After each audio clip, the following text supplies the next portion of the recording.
Hello everyone, welcome back to my channel Biotech Wali. In this video, I'm going to dive into the topic of isolation and purification of viruses. Firstly, हमको पता होना चाहिए कि isolation क्या है और purification क्या है. Isolation एक प्रोसेस है जैसे कि मेरी बॉडी है और वो इन्फेक्टेड है किसी भी डिजीज से और वो कोई वायरल डिजीज से इन्फेक्टेड है तो मैं वो इन्फेक्टेड एरिया निकालूंगी यानी वायरस को आइसोलेट करूंगी और फिर उसमें से प्योर फॉर्म में एकदम वायरस को निकालूंगी तो उसको प्योरिफिकेशन ऑफ वायरस बोलूंगी यानी isolation and purification is a process which is used to describe separation of viruses particle in a pure form free from host constituents. जब मैंने आइसोलेट किया होगा कोई इन्फेक्टेड एरिया तो उसमें कुछ होस्ट के कॉन्स्टिट्यूएंट्स भी रहे होंगे बट जब मैंने उसको प्योरीफाई किया तो वो सब कॉन्स्टिट्यूएंट्स हटा दिए गए. जनरली ग्राइंडिंग करके जिस प्रोसेस में ग्राइंडिंग एंड ऑल इन्वॉल्व होता है वही सब प्रोसेस यूज़ किए जाते हैं आइसोलेशन एंड प्योरीफिकेशन के लिए. अब हम कहाँ कहाँ से आइसोलेट कर सकते हैं. या तो सेल कल्चर से आइसोलेट कर सकते हैं, एम्ब्रियोनेटेड एग से कर सकते हैं और लेबोरेटरी एनिमल्स से कर सकते हैं. Cell culture cells can be use to support the growth of virus. Cells from animal organs और tissue can be extracted and cell culture can be prepared. जैसे कि मेरे अंदर से सेल निकाला, उसको उसकी कल्चरिंग कराई और उसके बाद सेल्स कल्चर प्रिपेयर करने के बाद उसमें से क्या है वायरस निकाल लिया. Embryonated eggs serve as an incubator for viral replication. एक इंक्यूबेटर की तरह काम करते हैं जिसमें कि हम वायरसेस को रेप्लिकेट करा सकते हैं और फिर उनकी स्टडी कर सकते हैं. एम्ब्रियोनेटेड एग जैसे बर्ड का जो एग है, chicken, hen egg can be used. Laboratory animals आपको पता ही है. सबसे पहले तो आपके माइंड में जब भी लेबोरेटरी एनिमल बोल देते हैं तो आ जाता है mice. Small animals like mice, rabbit, monkey can be use to replicate viruses. ठीक है, एक जनरल इसकी अप्रोच है. इसका जो प्रोसेस है वो देख लेते हैं. सबसे पहले क्या कराते हैं हम, कल्टीवेशन ऑफ वायरस. वायरस को हमने कहीं से आइसोलेट किया और फिर उसका हमको क्या कराना है, कल्टीवेशन कराना है. Viruses cultivation requires the presence of host cell like embryo, cell culture और whole organism. कोई हमको एक मतलब किसी के अंदर हम वायरस की ग्रोथ कराएंगे तभी तो उससे आइसोलेट करेंगे. मतलब पहले से हमारे पास वायरस है जो कि हमने पहले से कहीं से आइसोलेट किया हुआ है बट हमको उसकी कल्चरिंग करानी है एक किसी भी होस्ट सेल में और उसके बाद उससे उसको हम आइसोलेट करेंगे. Viruses cultivation requires the presence of host cell like embryo, cell culture, whole organism. कोई भी जैसे कि हमने अभी पीछे बताया या तो सेल लेंगे या फिर एम्ब्रियोनेटेड एग लेंगे या फिर माइस वगैरह लेंगे और उसके अंदर क्या है, वो एक होस्ट सेल है और उसके अंदर हम वायरस डालेंगे, उसको इन्फेक्ट करेंगे और होस्ट सेल को इन्फेक्ट करने के बाद infected host cells can B cultured and grown और उनको एकदम वही कंडीशंस, सूटेबल कंडीशंस प्रोवाइड कराएंगे जिसमें कि वायरस आराम से रेप्लिकेट कर सके. उसको हम इंक्यूबेट करेंगे 70 डिग्री सेल्सियस पे 24 to 48 hours based on the कि उसका रेप्लिकेशन टाइम कितना है. उसके बाद हम उससे जो सेल्स हैं harvest the cells from growth medium और ग्रोथ मीडियम से जो सेल्स हैं उनकी हार्वेस्टिंग करेंगे. सेंट्रीफ्यूगेशन, फिल्ट्रेशन कराएंगे, वायरसेस को कलेक्ट करेंगे और वायरस को कलेक्ट करने के बाद वायरस का प्योरिफिकेशन करेंगे और फिर उसका क्वांटिफिकेशन करेंगे. ठीक है, तो हम एक एक तीनों पढ़ेंगे कि इनके अंदर से हम कैसे निकालने वाले हैं. सबसे पहले जब हम आइसोलेशन करा रहे हैं सबसे पहले हमको एक बेसिक कॉन्सेप्ट पता होना चाहिए कि viruses can't be grown on nutrient media. They require living cell as they depend on host. वो होस्ट के ऊपर डिपेंड करते हैं तो उनको होस्ट सेल चाहिए ही चाहिए.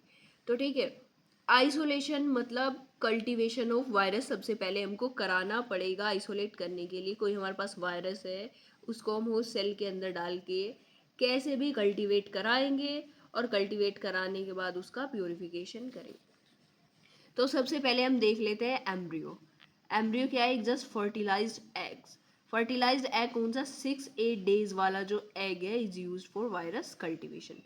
सबसे पहले हमने एक एग लिया और उसको हम उसमें एक छोटा सा छेद बनाएंगे. A small pore is made in the egg shell through which the viral suspension is inoculated. और उस स्मॉल पोर के थ्रू हम उसके अंदर वायरस डालेंगे. The pore is sealed with paraffin and incubated under optimum condition.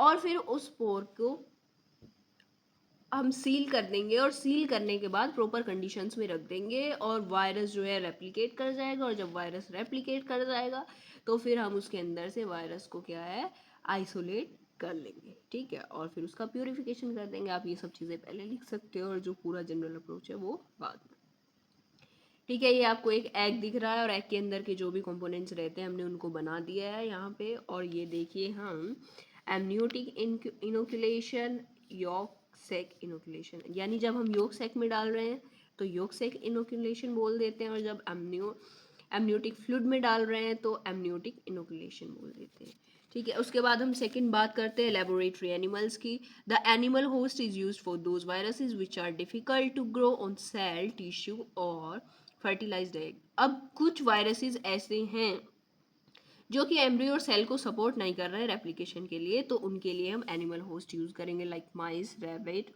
Monkeys, pigs etcetera, ठीक है।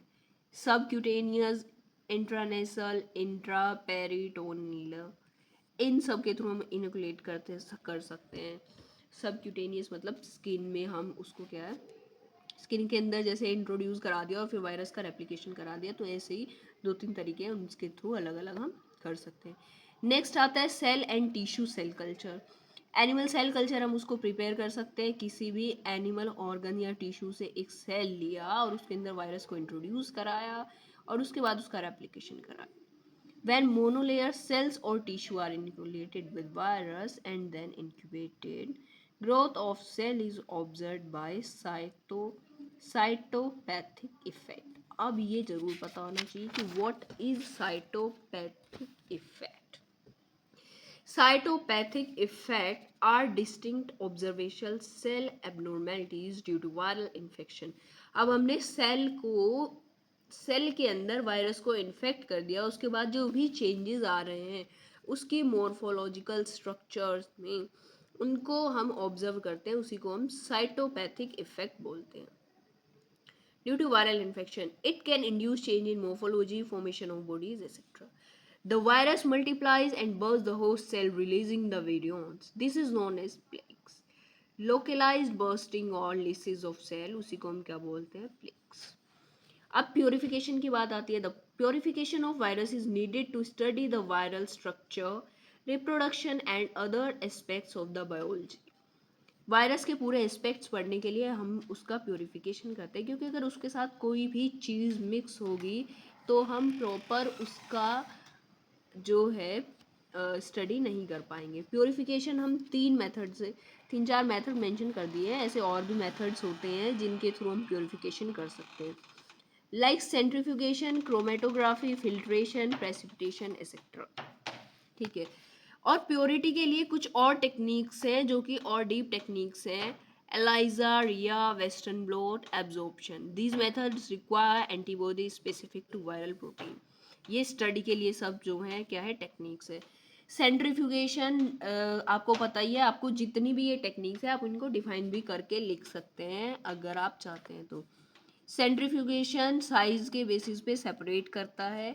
Density gradient और डिफरेंशियल, 2 तरीके के सेंट्रीफ्यूगेशन हो सकते हैं। सबसे पहले हम इसमें क्या करते हैं, एक जो सेल कल्चर है या किसी का भी उसका सस्पेंशन बनाते हैं और सेंट्रीफ्यूगेशन मशीन में उसको रख के रन करा देते हैं, और वो ग्रेडियंट के बेसिस पे हैवी है, डेंसिटी है, मास के साइज और डेंसिटी के बेसिस पे उसको अलग कर देता है, ठीक है। एक मेन जो आता है CsCl2 ग्रेडियंट सेंट्रीफ्यूगेशन, और अ gradient of CsCl2 in buffer is prepared in the ultra centrifugation tube, और देन उसके बाद वायरल पार्टिकल जो है सेंट्रीफ्यूग हमने सेंट्रीफ्यूगेशन प्रोसेस के थ्रू जिनको किया है वो एक बैंड बना लेंगे और जिससे हमको पोजीशन उनकी पता चल जाएगी।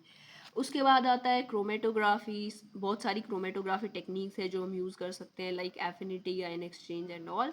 उसके बाद आता है नैनो फिल्ट्रेशन, यानी एक फिल्ट्रेशन मेम्ब्रेन होती है जिससे हम वो सस्पेंशन को पास करके वायरस को निकाल सकते हैं। दूसरा आता है प्रेसिपिटेशन, जिसमें हम सॉल्ट यूज़ करते हैं सच एज अमोनिया और सल्फेट वगैरह, सॉल्यूशन में ऐड कर देते हैं और जो सब चीज़ें हैं वो क्या होती है प्रेसिपिटेट हो जाती है और हम वायरस को उससे एक्सट्रैक्ट कर लेते हैं। तो मिलते हैं नेक्स्ट वीडियो में वैक्सीनेशन के साथ।